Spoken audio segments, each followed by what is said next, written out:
Muito boa noite a todos.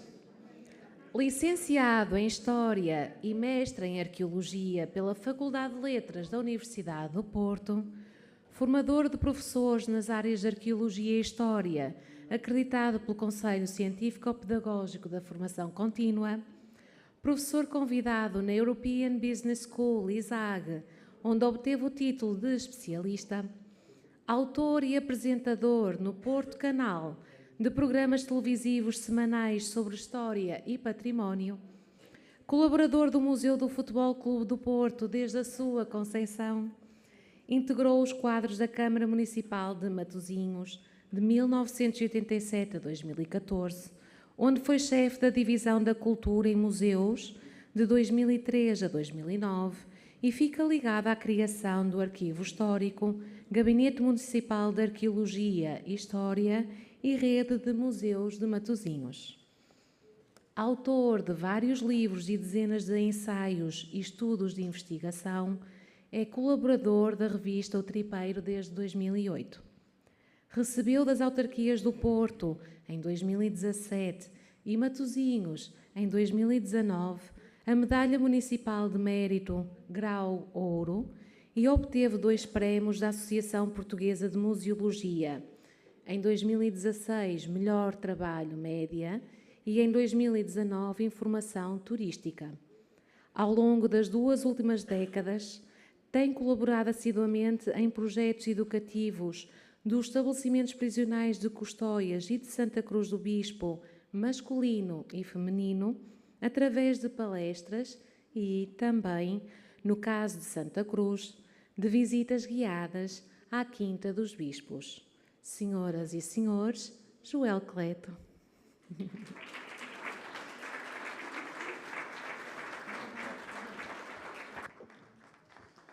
Boa noite. Começo, obviamente, por agradecer, antes de mais, a vossa presença, porque depois de um dia intenso de trabalho, ainda conseguirem ter coragem de vir aqui aturar um historiador, de facto, e ainda por cima com um programa também intenso amanhã. E por isso começo por agradecer a vossa disponibilidade para vir até aqui. Depois, obviamente, agradecer aos organizadores do Congresso.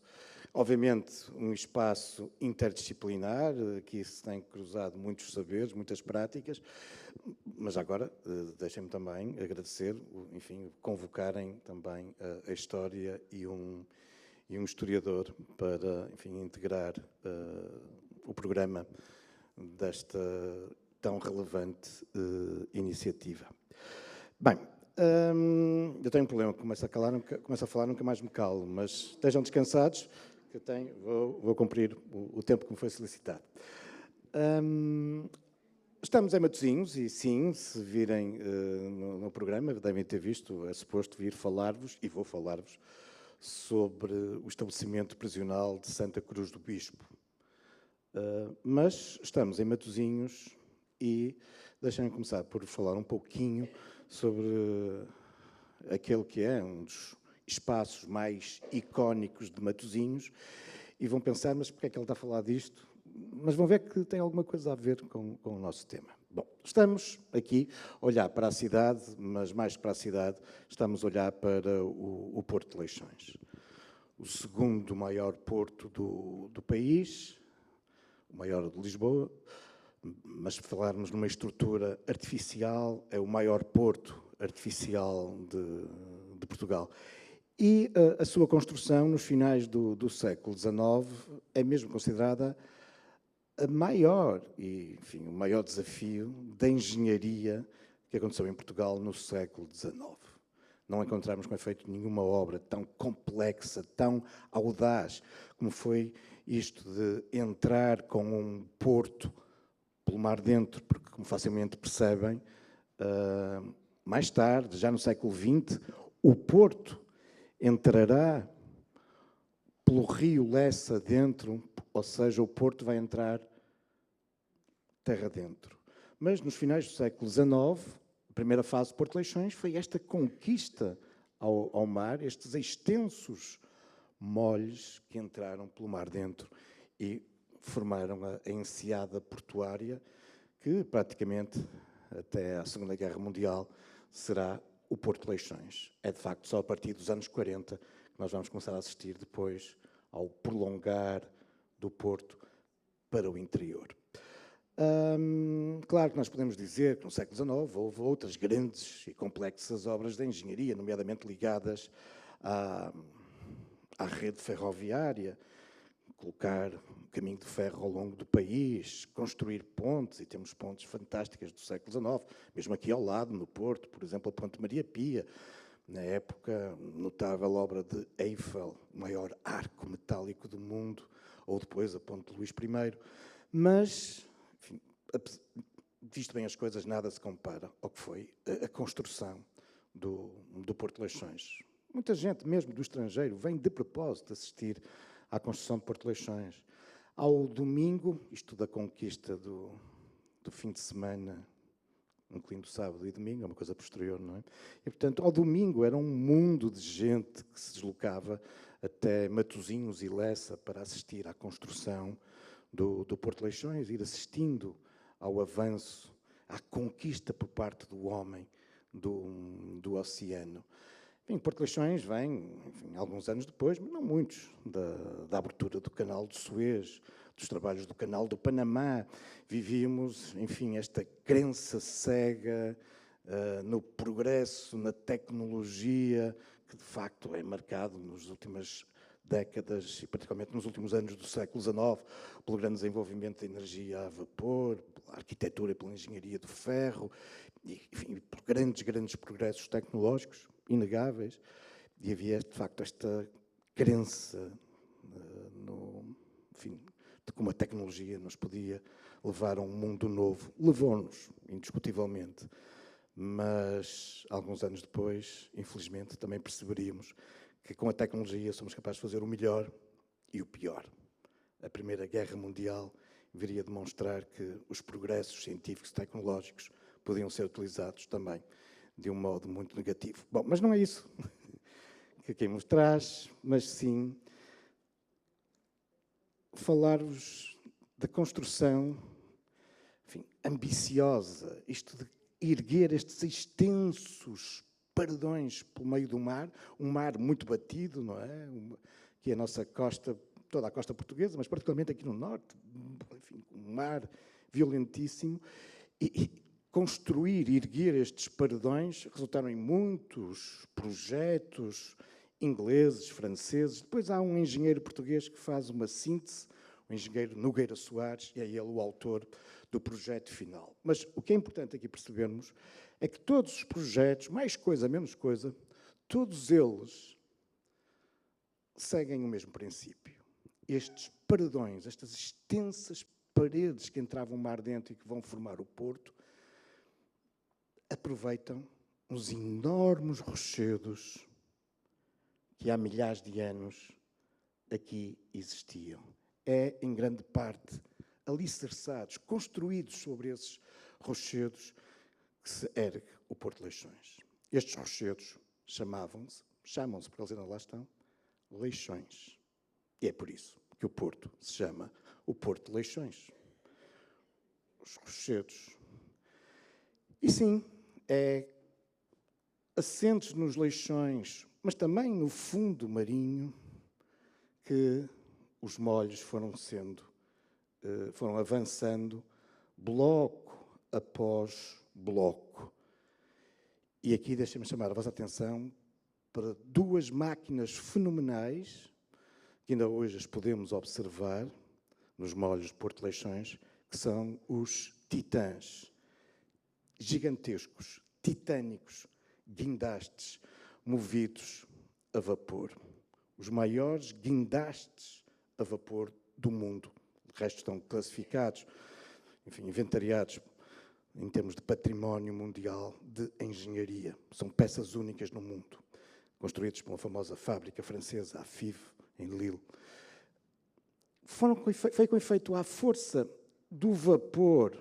Estou a apontar para a Casa das Máquinas, onde operários iam colocando carvão nas fornalhas para produzir o vapor. Foi à força do vapor e do ferro que, bloco após bloco, se foi avançando com a construção do Porto de Leixões. Um dos titãs foi recentemente reabilitado e hoje, se tiverem tempo, não deixem de visitar o Titã, ver os velhos mecanismos no seu interior e, enfim, surpreender-nos, de facto, com a tecnologia com que foi construído o Porto de Leixões. Aqui, logo no início do seu trabalho, a Casa das Máquinas ainda nem sequer estava coberto, mas vemos bem as máquinas, as caldeiras, que, enfim, tinham a força para então pegar nos blocos de pedra e ir avançando mar dentro ou sobre os leixões. Enfim, um desenho da época inspirado, mais coisa menos coisa, na fotografia anterior.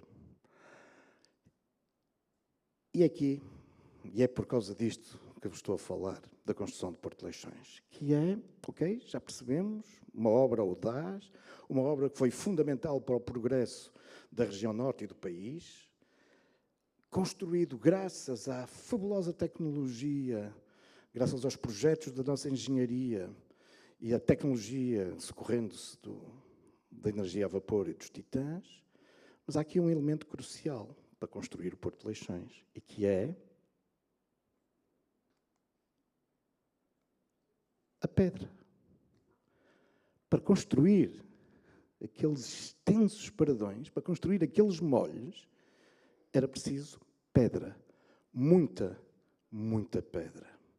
Vejam aqui o Titã a ser montado e já aqui à espera centenas de blocos dos muitos milhares de blocos graníticos que foram utilizados para construir Porto de Leixões. Nós só vemos uma parte deles, mas boa parte estão debaixo d'água. Um formigueiro humano trabalhava junto à praia de Matosinhos e à praia de Lessa para pegar uns pequenos, enfim, uns enormes fragmentos graníticos, mas conglomerá-los de forma a dar este aspecto destes robustos, enormes, cúbicos, paralelepipédicos, blocos. Isto porque não dava para construir os paredões com a pedra que saía das pedreiras, porque a força do mar facilmente poderia fazer com que a construção se desfizesse, se desmontasse. Tinham que ser enormes blocos possantes que pudessem resistir ao impacto do mar. E mesmo assim, como ainda aconteceu há poucos meses, às vezes estes blocos não resistem à força do mar. E a pergunta é, e de onde é que vem esta pedra toda? É muita, muita pedra mesmo, que não existe aqui em Matosinhos. Ainda por cima estamos numa zona de areais. De onde vem a pedra? A pedra não vem de muitos quilómetros de distância. A pedra vem de um monte que existia, sim, existia, já não existe, um monte que existia entre, para quem é aqui da região sabe o que é que eu estou a falar, entre Custóias e a Senhora da Hora. São duas freguesias que pertencem ao concelho de Matosinhos, portanto não estamos a muitos quilómetros de distância. Mas era uma elevação enorme, um monte de Sanjães. E podemos ver aqui, bem, a dimensão do... Aqui estamos na parte de cima do monte, mas era um monte enorme. E, de facto, foi tiro de pólvora atrás de tiro de pólvora, e também muito à força de pico, que o monte foi sendo desmontado. Faziam-se comboios com 40 carruagens que... Sim, foi montada uma linha de comboio de propósito, que saía então de Custóias, do Monte de Sanjães, das pedreiras de Sanjães, e traziam a pedra até Matosinhos e Lessa da Palmeira. Porque um molho estava a ser construído a partir da praia de Matosinhos e outro molho, o norte, a partir de Lessa da Palmeira. Podemos aqui nesta fotografia antiga perceber, enfim, da dimensão que o monte tinha, e aqui já está bastante erosionado, já estava aqui bastante desgastado. Era um ponto, de facto, muito, muito alto. tão alto que se observava da cidade do Porto. Era um dos pontos mais altos aqui de toda a região. Hoje não o vemos, porque de um alto monte transformou-se numa enorme cratera. Enfim, para quem é daqui, muitas vezes passa ao lado dessa cratera e não se apercebe, porque ela está oculta por trás de uns muros, ali na zona da Senhora da Hora, antes da Avenida Xanana Guzmão. Mas sim, um elevadíssimo monte que desapareceu.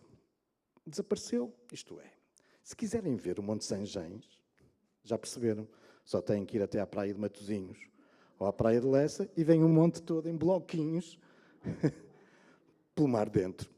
É um Monte Sanjens e já dá para perceber, enfim, da dimensão que o monte teria só de pensarmos na extensão que tem os Pardões. E mesmo assim, terminada a construção do Porto de Leixões, e porque aquele granito era de facto de belíssima qualidade, ela continuou a ser explorada. E por isso, para ver o Monte Sanjens, podem ir à praia de Matosinhos. Mas se quiserem, também podem ir, por exemplo, à Avenida dos Aliados, olhar para o edifício da Câmara Municipal do Porto, ou olharem para o Banco de Portugal, e estão a ver também o Monte Sanjens. Sim, grande parte da pedra construída nestes edifícios e noutros da cidade nos inícios do século XX foram também provenientes das pedreiras do Monte Sanjens. Isto para percebermos, se pensarmos em toda essa pedra que está no Porto de Leixões, em todas estas pedras que vemos nestas grandes construções, para percebermos com efeito da dimensão, da altura imensa que tinha o Monte Sanjens. Esta designação, Sanjens, era atribuído principalmente a partir do século XVI, altura em que é construída uma pequenina capela dedicada a Sanjens, bispo de Lisboa, grande protetor da maternidade. Ainda hoje, na capital, há algumas grávidas que vão à igreja de Sanjens, onde existe a cadeira em mármore, que se diz ser o trono desse um dos primeiros bispos de Lisboa, e sentam-se lá para pedir uma boa horinha para o parto. Curiosamente não. Sintomaticamente, mas isso seria toda uma outra palestra, na base do Monte Sanjens, temos também aqui a famosa Fonte das Sete Bicas e o santuário a Nossa Senhora da Hora, que tem exatamente a mesma função. Ou seja, a atribuição, a associação de Sanjens à Senhora da Hora e à proteção das parturientes. Seria um outro tema. Mas é só a partir do século XVI, de facto, que esta grande elevação começa a ser conhecida como Sanjens. Antes disso, ela tinha outras designações, ou tinha uma outra designação. E para vos explicar a designação que ela tinha, deixem-me uma vez mais, peço desculpa, frisar a grande altura, o domínio visual que o monte tinha sobre toda a região. Eu já vos disse, ele via-se do Porto. E por isso não admira que na Idade Média, antes ainda da origem da nacionalidade, sabemos que, e isso vai se prolongar até o século XVI, sabemos que lá no alto do monte existia uma atalaia militar. Aquilo que muitas vezes nós, os arqueólogos, chamamos dos castelos roqueiros. Obviamente isto não é Sanjens, mas só para ter uma comparação, isto é em Arcos de Valdevez, e o velho castelo de Arcos de Valdevez é um castelo roqueiro. Pequenas fortalezas que eram construídas no alto destes lugares que dominavam a paisagem. Quase todos os nossos castelos têm origem em castelos roqueiros, castelos que aproveitam grandes afloramentos no alto dos montes e, aproveitando os próprios penedos, se vai ali alicerçando o castelo. Eu lamento informar-vos, espero que não fiquem desgostosos, mas o Afonso Henriques nunca conheceu o Castelo de Guimarães que nós conhecemos. O Castelo de Guimarães que nós conhecemos é do tempo do rei Dom Dinis, 200 anos depois de Dom Afonso Henriques. O castelo que Dom Afonso Henriques conheceu era uma coisa deste género. Aliás, ainda quando vamos a Guimarães, vemos lá, junto à porta, percebemos que existem lá uns enormes rochedos. Pois, no tempo de Afonso Henriques eram aqueles rochedos, umas paliçadas em madeira e pouco mais. E, portanto, mas isto para vos dizer que, enfim, durante muitos séculos, estando nós naquilo que é hoje a Senhora da Hora, ou em Custóias, olhando para o monte que não se chamava Sanjães, o que nós veríamos seria uma coisa deste tipo, não é? Um monte pedregoso, granítico, rochoso, e lá no alto, esse castelo roqueiro, que vai continuar a ter esta função militar até o século XVI, XVII. Temos documentos de nomeação de responsáveis para a atalaia da elevação, dos soldados que tinham que lá estar, os sinais de fumo ou de fogo que tinham que fazer para a cidade, de fumo de dia, de fogo à noite, caso observassem que se estavam a aproximar pelo mar, sim, porque lá de cima também este domínio visual permitia ver o mar, a foz do Rio Douro, e se existisse embarcações inimigas que se aproximassem da cidade, a atalaia de Sanjães, através dos seus sinais, avisava rapidamente a cidade. E, portanto, este monte, desde épocas anteriores à nacionalidade, era uma elevação de referência, de domínio de toda a região. E as povoações que estavam na sua base estavam debaixo do seu domínio.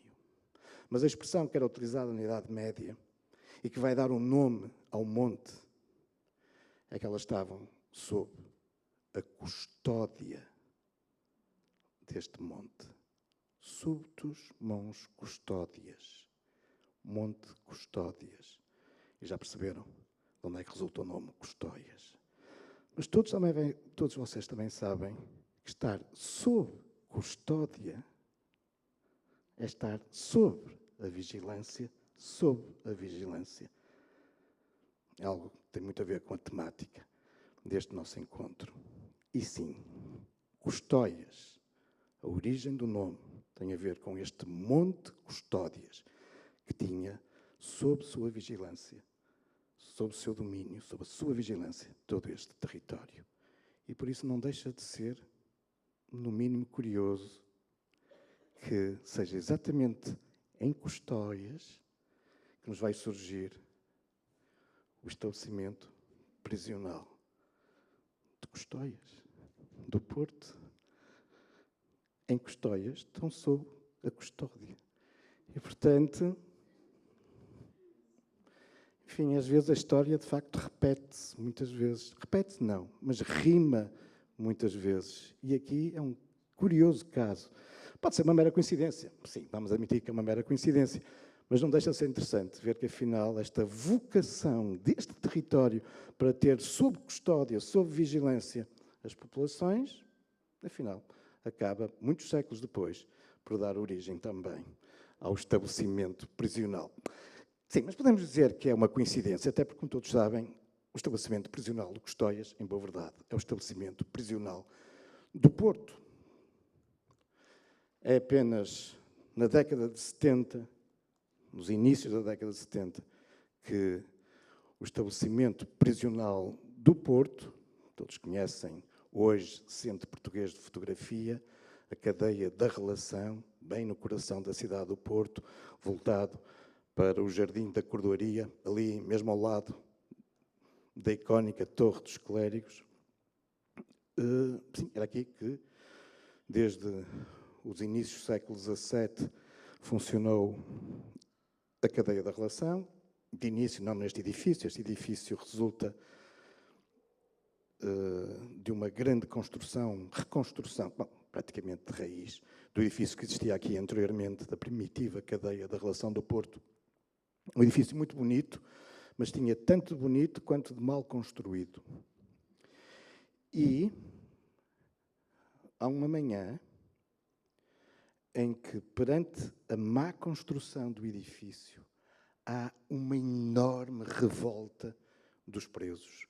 E revoltam-se de tal forma, eles estão em pânico, que as autoridades não tiveram outro remédio senão retirá-los do edifício, colocá-los provisoriamente noutros espaços. A cadeia foi demolida e, em seu lugar, foi erguida este. Qual foi o dia? Amanhã, 1 de novembro de 1755. O famoso terremoto não se sente só em Lisboa, arrasa o Algarve, mas sente-se por todo o país. No Porto há uma capela que vai ruir, há outras torres que vão abrir brechas, e a cadeia da relação abana de tal forma que os presos conseguem, enfim, rebelar-se de tal forma que conseguem mesmo ser de lá retirados. Curiosamente, o autor da nova cadeia vai ser o arquiteto Eugênio dos Santos, que é um dos grandes arquitetos responsáveis pela reconstrução pombalina de Lisboa. E por isso não deixa de ser, de facto, interessante que um dos grandes responsáveis pela reconstrução pombalina de Lisboa pós-terremoto seja também no Porto responsável pela reconstrução de um grande edifício pós-terremoto, neste caso, a cadeia da relação do Porto. Bom, mas isto tudo para vos dizer que, de facto, sim, é uma mera coincidência isto do estabelecimento prisional de Custóias estar neste lugar que se chamava Custódias, está sob custódia, até porque, como vos dizia, em boa verdade, o estabelecimento até é o estabelecimento prisional do Porto.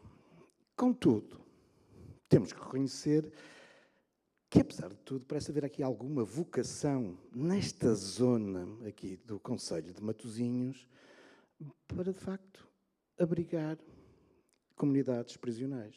Porque se é verdade que a cadeia de Custóias só nos surge no início da década de 70 do século XX, nessa altura, há décadas, que na freguesia ao lado de Santa Cruz do Bispo já existia o estabelecimento prisional de Santa Cruz do Bispo. Ou seja, também uma área que estava sob a custódia do Monte Custódias. Também Santa Cruz do Bispo estava na base do Monte Custódias. E, portanto, sim, curiosamente, parece haver aqui quase que uma vocação toponímica para que comunidades prisionais estejam nesta zona sob custódia. O estabelecimento prisional de Santa Cruz do Bispo é um espaço fabuloso, do ponto de vista histórico e artístico, patrimonial. É uma extensa quinta, ainda hoje, uma extensa quinta, e no seu entorno, hoje continua a ter vastas áreas verdes, muitas delas hoje já não pertencem à quinta, mas até há poucos séculos atrás faziam parte dessa extensa quinta. Vou-vos passar aqui uma imagem dos dias de hoje. Vemos aqui parte do estabelecimento prisional e apercebemos aqui da quinta, que continua a ser trabalhada, não tanto quanto os responsáveis prisionais desejariam. Eu recordo-me, há 30 anos, havia muitos reclusos a trabalhar nas terras. Hoje em dia, mesmo sendo pagos, não há quem se voluntarie para trabalhar. Curiosamente, são muitas vezes reclusos já com alguma idade, vindos de um mundo rural, que se prontificam para tratar das vinhas, enfim, da plantação do milho. E o milho é fundamental, porque esta quinta continuava, agora, nestes últimos anos não tenho passado por lá, mas continua, mas há aqui gente que me saberá confirmar. Tinha, por exemplo, uma produção significativa de leite, uma vez que tinha um grande conjunto de vaquinhas daquelas de pacote vermelho, ou seja, é só pasto natural, portanto, garantia de leite biologicamente, não sei como é que se chama, mas pronto.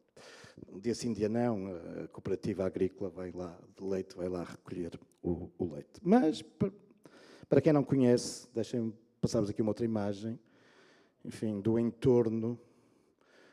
Hoje em dia, há um ambicioso projeto intermunicipal que associa Matosinhos, à Maia, a Santo Tirso, de recuperação das margens do Rio Lessa.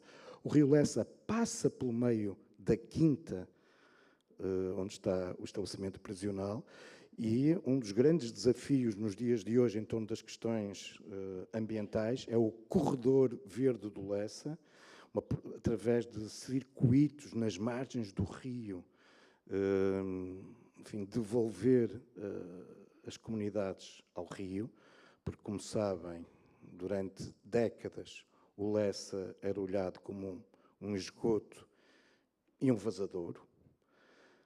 O esforço tem sido feito para recuperar o rio, passa necessariamente para, enfim, estreitar a ligação da comunidade ao rio.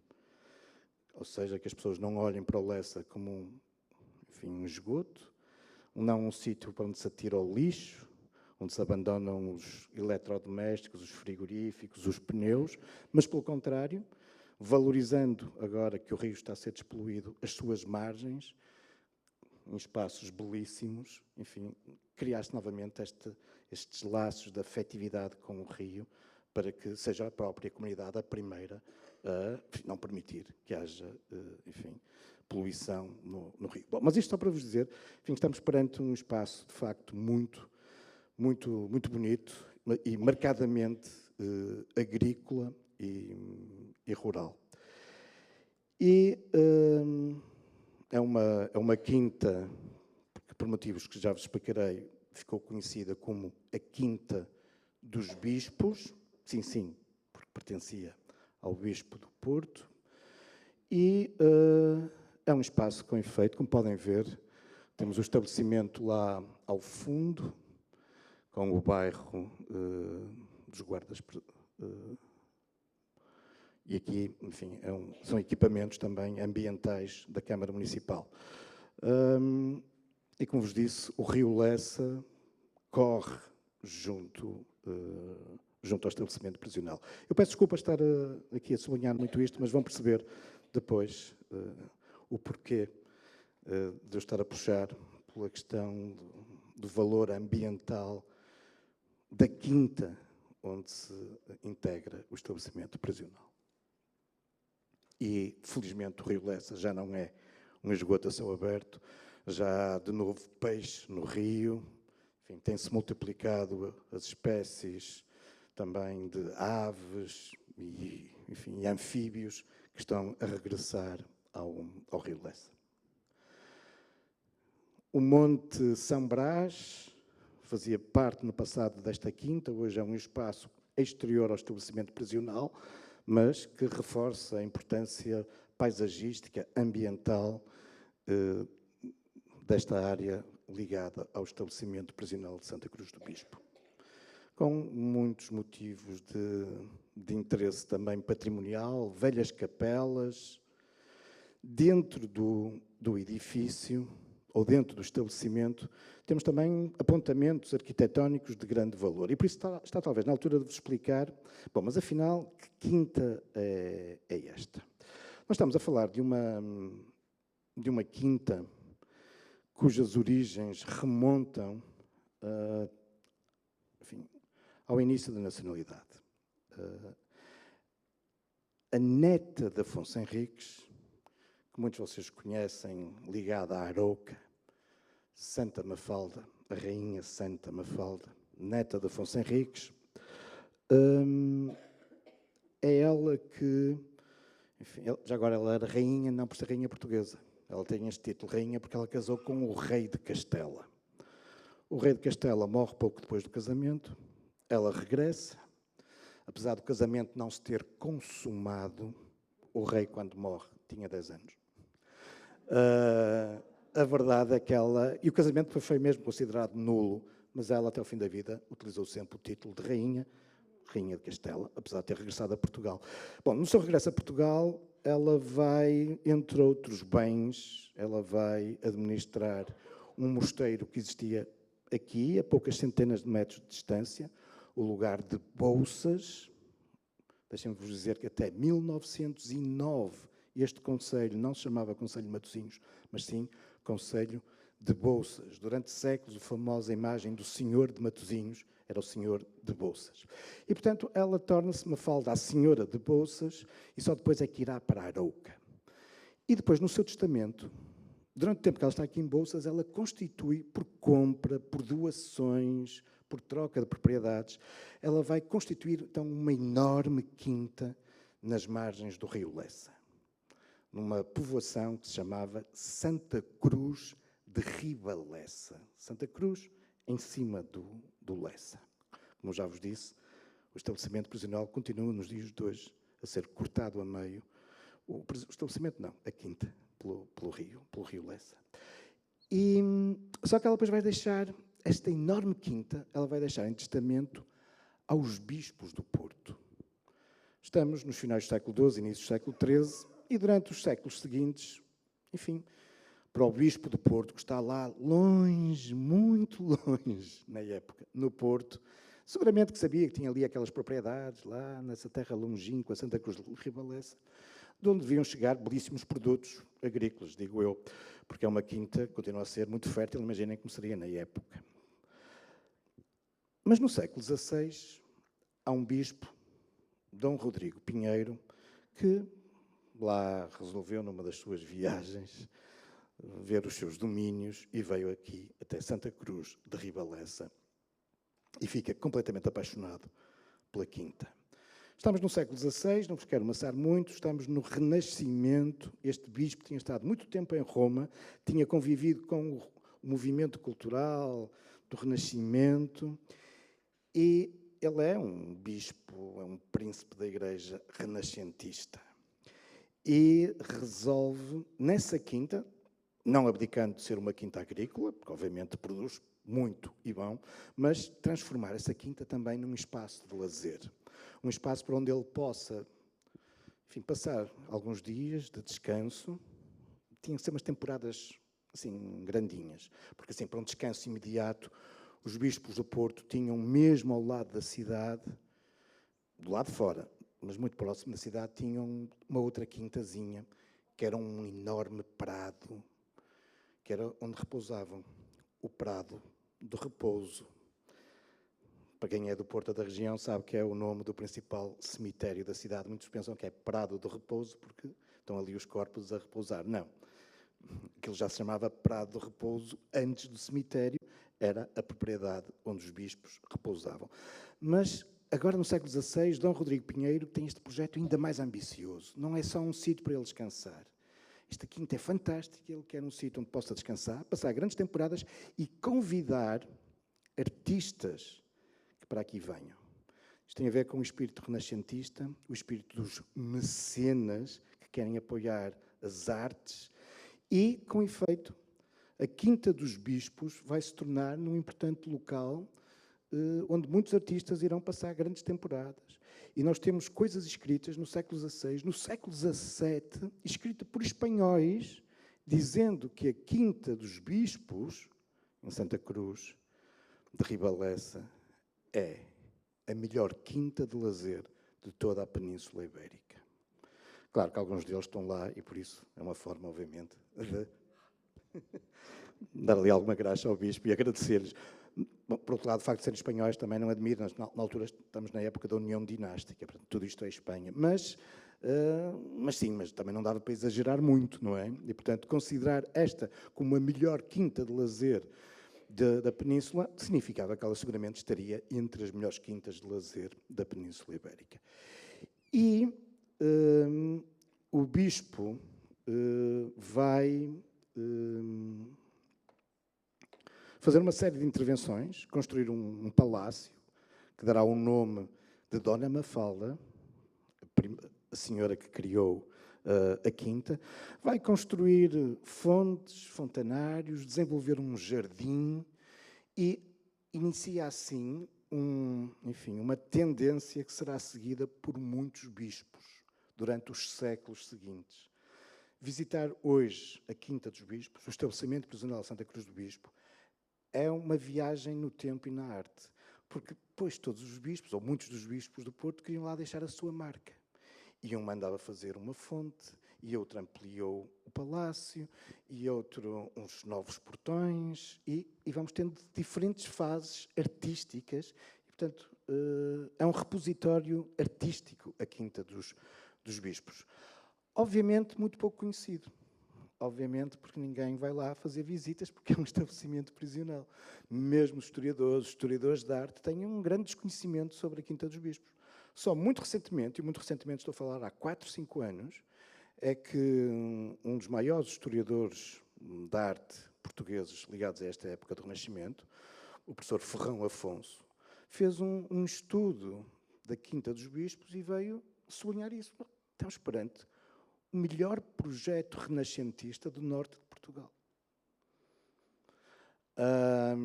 Com base naquilo que ainda hoje se consegue observar, e muita coisa foi destruída, e não foi pelo estabelecimento prisional, já lá vou. E, portanto, sim, mas iniciava-se então aqui, com o bispo Dom Rodrigo Pinheiro, no século XVI, iniciava-se então esta tendência que se manterá, enfim, até quase ao século XIX, e com alguns momentos marcantes, como é o caso do Barroco, quando um outro bispo constrói, mesmo ao lado da entrada principal da Quinta, uma nova igreja de Santa Cruz do Bispo. Santa Cruz do Bispo ainda é, hoje, a mais pequenina freguesia do concelho de Matosinhos. Eu vivo lá e costumo dizer a todos os meus amigos, quando me perguntam onde eu vivo, eu com muito orgulho digo, eu vivo na aldeia mais próxima do Porto. Porque nos últimos anos, com esta febre, enfim, que varreu os nossos territórios, de tudo ser elevado a cidade e a vila, hoje em dia, a freguesia mais perto do Porto, que não é cidade nem vila, ou seja, se mantém como aldeia, é Santa Cruz do Bispo. E já convenci a Presidente da Junta, tal como Ponte de Lima, que não quer ser cidade, para dizer que é a mais antiga vila de Portugal, ou Sintra, eles têm essa disputa. Eu também já convenci a Presidente da Junta a dizer, nem pensar em transformar Santa Cruz do Bispo em vila, porque assim podemos usar a aldeia mais próxima do Porto. Como slogan turístico, não sei se as pessoas querem ir a Santa Cruz do Bispo, mas pronto, é um ótimo. Mas dizia-vos que no século XVIII, este bispo que constrói esta imponente igreja, eu estava a dizer isto a propósito, estamos a falar de uma igreja que é de facto, de uma freguesia que é muito pequenina, continua a ser aquela que tem menor população, a pressão urbanística em Santa Cruz do Bispo, estamos aqui no Grande Porto, mas a pressão, felizmente, porque uma pessoa, os naturais rapidamente se habituam. Mas estamos muito próximos do aeroporto do Porto. E, portanto, os aviões ouvem-se bem. Mas a construção em Santa Cruz do Bispo não pode ser mais que rechão e dois. E, portanto, não há grande pressão imobiliária, não há grandes construtores interessados em comprar terrenos em Santa Cruz do Bispo, porque não podem construir muito em altura. Bom, e no século XVIII já era assim, não havia aviões, claro, mas era a mais pequena e a menos populosa freguesia de Matosinhos. E, no entanto, uma das maiores igrejas do concelho. Isto tem, obviamente, a ver com estas vontades dos bispos de, na freguesia, junto das suas quintas, deixarem as marcas. A freguesia que, entretanto, perante esta constante presença dos bispos, deixou de ser Santa Cruz de Ribaleça e passou a ser designada como Santa Cruz do Bispo. E este mesmo bispo do século XVIII, por exemplo, vai encomendar ao grande arquiteto italiano que estava nessa altura a operar entre nós, no norte de Portugal, Nicolau Nasoni, autor, por exemplo, da Igreja da Torre dos Clérigos, da Igreja da Misericórdia do Porto, do Palácio do Freixo, da fachada da Igreja de Matosinhos, com intervenções também no Palácio de Mateus em Vila Real, enfim, grandes obras barrocas do norte, de Nasoni, e o bispo também, porque quer deixar a sua marca, o seu brasão, no portão principal da Quinta, encomenda um ótimo e belíssimo portal a Nasoni. Mas depois, no interior da Quinta, hoje no interior do estabelecimento prisional, temos muitos outros motivos, fontes, alamedas. Eu, infelizmente, não vos consigo trazer muitas fotografias, porque já fui inúmeras vezes ao estabelecimento, já vou-vos falar sobre isso, mas, obviamente, nunca levava máquina fotográfica e o telemóvel tem que ficar sempre na recepção, portanto, nunca fiz fotografias e agora ter-me dado muito jeito para vos tentar convencer da beleza do estabelecimento prisional, mas não tenho muitas imagens, mas é, de facto, um espaço fabuloso. Bom, o século XIX, contudo, vai marcar um declínio na Quinta. Enfim, uma época muito conturbada, as invasões francesas, a Revolução Liberal. Muitas vezes os bispos vivem com dificuldades financeiras para a diocese e, portanto, deixam de investir na Quinta e, até pelo contrário, começam a dilapidar a Quinta. Uma das grandes características da Quinta, e que tinha sido cantada, descrita, era a beleza das suas árvores centenárias, muitas e possantes, e que, em meados do século XIX, são quase todas cortadas para se fazer mobília para o paço e para as igrejas da diocese. E sacrificou-se assim um património natural fabuloso. E depois chegamos ao início do século XX, com a Quinta já em muito mau estado. 1910, implantação da República, e o Estado nacionaliza a Quinta dos Bispos. A Quinta vai ficar ali durante uns anos abandonada, e se ela já estava degradada, então agora mais degradada vai ficar. Sabemos que nessa altura a Quinta está completamente aberta, esventrada, e há muita gente que rouba esculturas, fontes, fontanários. Algumas destas alamedas, que há pouco os mostrei, sabemos que no século XVIII eram forrados a azulejos azuis e brancos, típico do barroco, e são retirados. Enfim, mas depois, entretanto, o Estado vai definitivamente assumir a Quinta. Num primeiro momento, o Ministério da Agricultura, porque é uma quinta, transformar aquilo numa quinta do Estado. Muito rapidamente, um protocolo do Ministério da Agricultura com o Ministério da Justiça vai manter, obviamente, no Ministério da Agricultura, mas agora também como uma colónia penal. Portanto, condenados, que as suas penas eram trabalhar na quinta agrícola, mas o sucesso e o rápido crescimento da população, que num primeiro momento estão neste edifício, era o antigo palácio, a residência dos bispos, que é transformada no estabelecimento prisional. Ainda hoje, quem conhece o estabelecimento sabe que, por exemplo, na parte de baixo do edifício está todo gradeado, da sua adaptação ao estabelecimento prisional. Mas depois, a partir dos anos 30, enfim, a colónia penal vai dar origem ao estabelecimento prisional, agora só do Ministério da Justiça, e mais tarde, enfim, com construções próprias e, enfim, daquelas que todos nós conhecemos, não muito diferentes de outros estabelecimentos prisionais deste país. Mas uma quinta que tem, de facto, uma longa história, e mesmo enquanto estabelecimento prisional, uma história muito interessante ligada à questão da formação. Porque, seja ainda como colónia penal, onde muitos reclusos trabalhavam a terra, mas também aprendiam novas técnicas de cultivo, enfim, de tratamento dos animais, enfim. E depois, já como estabelecimento prisional, desde épocas muito, muito precoces, que o estabelecimento prisional de Santa Cruz do Bispo vai ter também formação, ainda lá existem os antigos espaços, ainda conheci alguns, nos anos 80 e 90, de oficinas para formação em mecânica. No final do século XX, já no início do século XXI, funcionaram também cursos de jardinagem, aproveitando os espaços dos antigos jardins barrocos da Quinta. Enfim, houve com efeito uma longa tradição de formação, de preocupação com reinserção social, a posterior reinserção dos reclusos, através de formação obtida no estabelecimento prisional. E é aqui que eu entro. Porque, para lá das formações profissionais, também, e temos aqui alguns colegas, continuam nos dias de hoje a assegurar a formação ao nível do ensino secundário, e não só, no estabelecimento prisional. Enfim, com esta mais-valia de toda esta história e de todo este património que lhe anda associado. E foi exatamente na sequência, enfim, da importância histórica e patrimonial da Quinta que vários colegas me começaram a solicitar nos finais do século passado. Já vão ver que é nos finais do século passado. Estão a ver aquele cabeludo ali? Pois, sou eu. Sem uma branca, incrível. enfim, menos avantajado.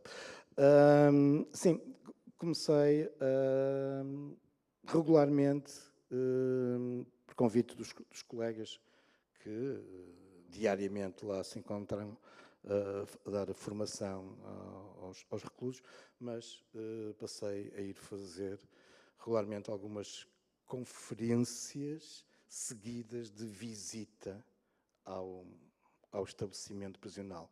Não propriamente às celas, aos pátios, isso eles conhecem bem, mas aos espaços dos antigos jardins e das áreas agrícolas. Enfim, continuo ali cabeludo, quer dizer, continuo, não é? Mas confesso-vos que foi uma experiência ao longo destes anos extremamente gratificante.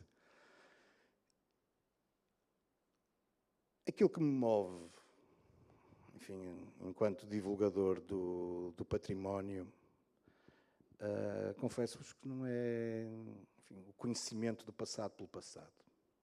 Ou, aquele senhor sabe tantas coisas da história, tantas coisas do passado, tantas datas. Mentira, os historiadores não sabem datas. Nós temos meia dúzia delas e depois é uma questão de relacionar as coisas. Quando me virem nos meus programas de televisão a dizer ali algures em meados do século XVII, significa que eu me esqueci da data. Mas é ali. Ou na segunda década do século XIX, quer dizer, eu sei que é ali algures em 1815 ou 16, mas não sabemos as datas. Conseguimos encaixar as coisas ali. Bom, mas aquilo que de facto me move e me tem movido, a mim e felizmente a muitos colegas meus, é o papel que a história e o património têm, não do passado, mas que deve ter no presente.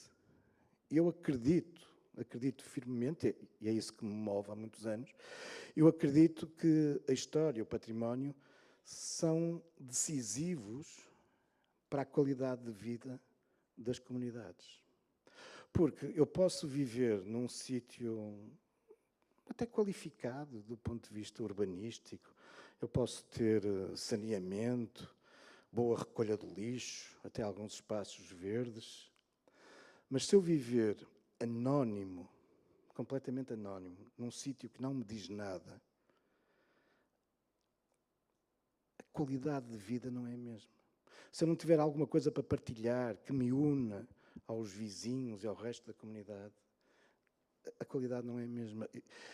Talvez porque eu tenha passado a minha infância e grande parte da juventude na freguesia de Ramalde, no Porto, que a partir dos anos 70 se transformou num lugar com uma grande concentração de bairros camarários, por onde eram retiradas as pessoas. Nessa altura, sim, é que se dá a grande gentrificação do centro histórico. Não é nos dias de hoje. Se tem dado, mas nada comparado com o que aconteceu no final dos anos 70 e ao longo da década de 70. A gentrificação, retirar as pessoas da zona histórica do Porto e colocá-las nos bairros. Bairros que tinham melhores condições de vida do que aquelas ilhas ao alto, terríveis, do Barredo, de São Nicolau, claro que sim. Mas,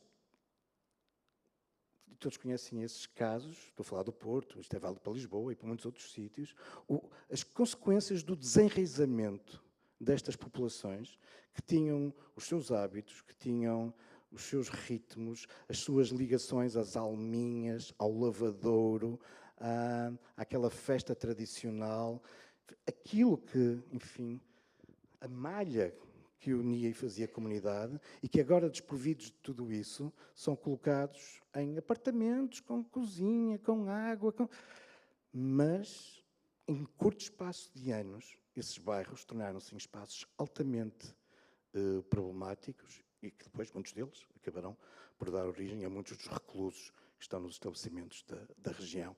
E isso passa muito pelo desenraizamento. Passou muito por não haver essa preocupação de criar laços afetivos das pessoas com os territórios onde agora estão a ser colocados. Se possível, estabelecendo até ligações aos lugares de onde vêm. E por isso, esse é o papel da história e do património, esse é o papel dos historiadores, dos divulgadores do património, é este contributo no presente da importância da memória dos sítios, a importância da identidade dos lugares e fazer com que as pessoas se integrem nos lugares, conhecendo a sua história, as suas lendas, as tradições, fazendo com que as pessoas se sintam parte de um território e de uma comunidade. Obviamente, quando estou a falar de uma prisão, estou a falar de enfim, quase de um não lugar, se me é permitido utilizar a expressão bem conhecida, mas estamos a falar de um sítio que se espera, os reclusos esperam que seja um espaço, obviamente, transitório. Mas nem por isso, claro que Santa Cruz do Bispo é um caso excepcional, porque, de facto, enfim, não é um mundo de betão. Está rodeado por uma quinta, que tem uma longa história, mas a experiência que eu tive ao longo destes anos, ao contar a história da quinta aos reclusos, a passear com eles pelos jardins e pelas zonas rurais, pelas fontes, fontanários, pelos túneis, e brincando-se por eles, as minas de água, se pode sair. A verdade é que senti que estava a criar laços, a criar alguma afetividade dos reclusos com o espaço onde eles habitam, alguns por pouco tempo, outros por muitos anos. E também numa comunidade prisional, esta função da história e do património pode ter, afinal, contribuir para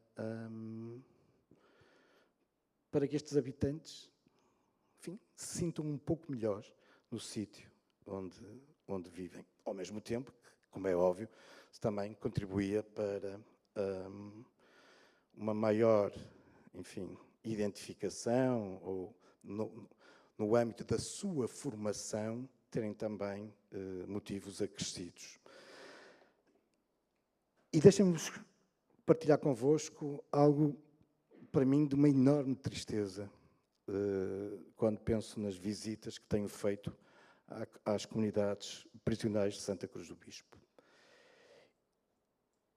E isto é um alerta, enfim, para os decisores do nosso país em torno das prisões, e que muitas vezes são concebidas na frieza dos gabinetes, como também às vezes se diz,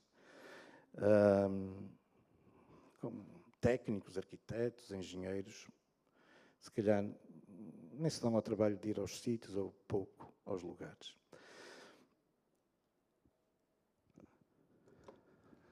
Este é o estabelecimento prisional feminino de Santa Cruz do Bispo. Durante muitos anos fiz visitas ao estabelecimento masculino e depois, a partir de uma altura, comecei a fazer visitas também no estabelecimento feminino. E confesso-vos que é terrível. Eu choro facilmente. Eu choro a ver Romeu e Julieta em ópera. Mas eu tenho enorme dificuldade em conseguir conter as lágrimas quando faço visitas às reclusas, primeiro dentro do estabelecimento feminino e depois vamos agora fazer um percurso na quinta. Ao contrário dos homens, elas não têm uma janela voltada para a quinta. Elas entram no estabelecimento prisional, dentro dos carros celulares, vêm pelas ruas, pelas avenidas, não sei se conseguem ver alguma coisa, se virem, estão a andar no centro de Matosinhos, Santa Cruz do Bispo, e entram para um enorme pátio de alcatrão e cimento, e entram para dentro do estabelecimento. E não imaginam o que as cerca. Agora imaginem, quando uma portinha se abre, e elas, em vez de saírem para a rua, de repente saem para aquele mundo fabuloso que as rodeia e que elas não conseguem vislumbrar absolutamente nada. E muitas começam a chorar, porque não tinham a consciência de estarem ali no meio de um sítio tão bonito à volta. Muitas que manifestam a vontade de se as deixarem de tratar dos jardins, tratar das árvores, tratar das plantas. Dir-me-ão questões de segurança, se calhar, mas se calhar também alguma sensibilidade poderia ter permitido que existisse uma outra abertura do estabelecimento feminino. É um OVNI que caiu ali, como poderia ter caído noutro sítio completamente diferente, porque, enfim, dir-me-ão, sim, mas estão a cumprir penas, mas o nosso sistema é de procurar a inserção, a recuperação das pessoas, não deles, não é? E, portanto, isso passa, se calhar, também por as fazer sentir, enfim, aquilo que eu tenho estado a dizer, enfim, por as integrar. A integração, a reinserção tem que passar, na minha opinião, também, por este momento em que estão presas e pelo diálogo que possam estabelecer com o meio que as cerca. E, claro, a formação é em tudo isto fundamental. E queria terminar, depois podemos estabelecer aqui algum diálogo, se quiserem, mas queria terminar de uma forma muito curiosa, a propósito da importância que a formação tem e que muitas vezes é vista pelos reclusos como um escape do dia-a-dia, das terríveis condições que todos sabemos que enfrentam dentro dos estabelecimentos, do stress, das pressões, enfim, mas um escape também na medida em que, enfim, a formação lhe poderá depois facilitar a reinserção, a reintegração depois na vida ativa. E a esse propósito, existe em Santa Cruz do Bispo esta fonte. Eu aqui tenho fotografias, porque alguns conhecerão. Tenho uns livros que se chamam As Lendas do Porto, e o que vos vou contar é uma lenda que nasceu no século XX, no estabelecimento prisional, e neste caso, graças ao fotógrafo meu amigo Sérgio Jacques, porque o tema da lenda era esta fonte que estava na quinta, conseguimos fazer estas fotografias. Se calhar conseguiria fazer muito mais. Eu é que nunca pedi para fazer fotografias na quinta. Bom, entre as muitas fontes, fontanários, aquedutos, lagos, tanques enormes que existem na Quinta dos Bispos, esta fonte é imponente, notável e está num dos sítios mais belos da Quinta e é uma construção do século XX, já do tempo do estabelecimento prisional. E conta-se que existia um canteiro, enfim, tinha um preso que era canteiro, pedreiro, trabalhava muito bem a pedra, e que o diretor do estabelecimento prisional, quando passava neste lago, dizia: aqui ficava mesmo bem, era uma fonte alta, monumental. E tendo conhecimento que existia esse belíssimo canteiro, lhe terá prometido que, se ele fizesse uma enorme fonte, não sei quantos metros, que ele o libertava. Bom, ainda faltavam alguns anos para concluir enfim, a pena, e o diretor estava a pensar: ele demora para aí uns 2 anos a fazer isto, a pena é 3, tudo bem. Só que o homem, enfim, em poucas semanas, fez a fonte, belíssima, e depois, obviamente, o diretor teve que cumprir a palavra e mandou-o em liberdade. Enfim, mas esta é uma lenda que se conta no estabelecimento, vai passando de recluso em recluso. Ouvi esta lenda da boca de presos, só depois de guardas prisionais. Mas é esta vontade de, através de um ofício, através do saber fazer alguma coisa que pode dar a liberdade.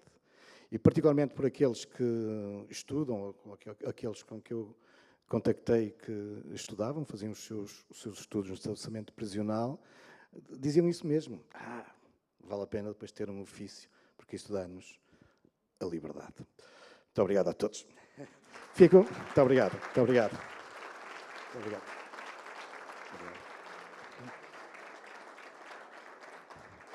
A noite vai longa, mas se tiverem questões, força.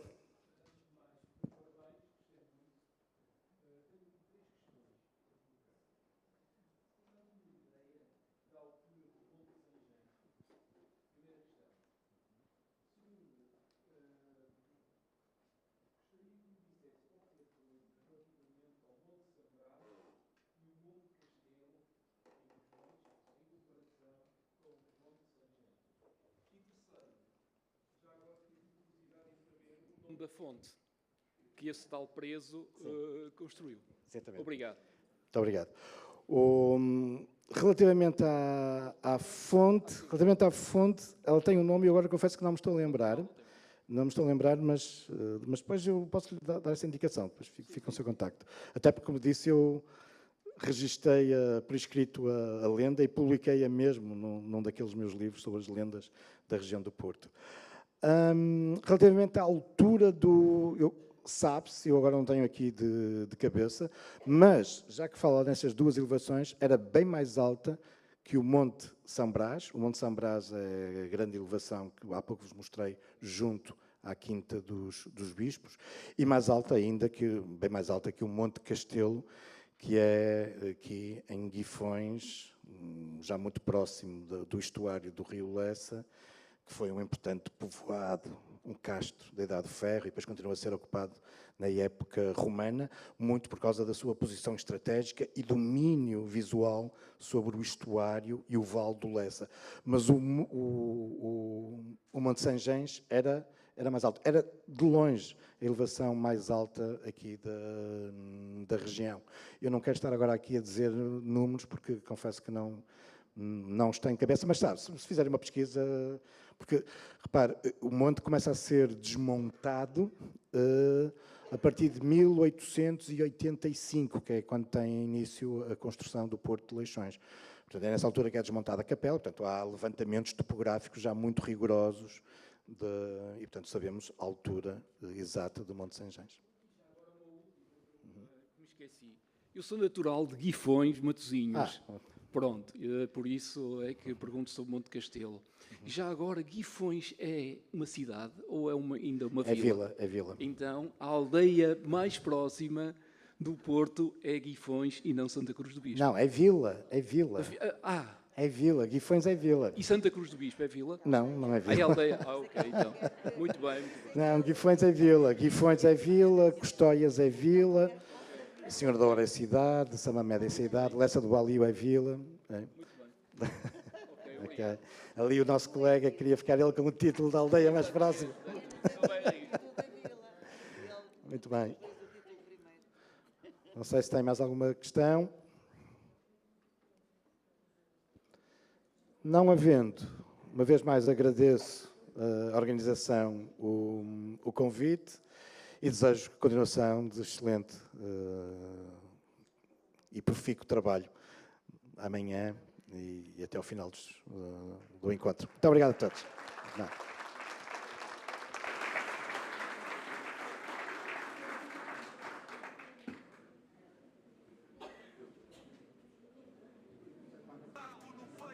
Revolução por algum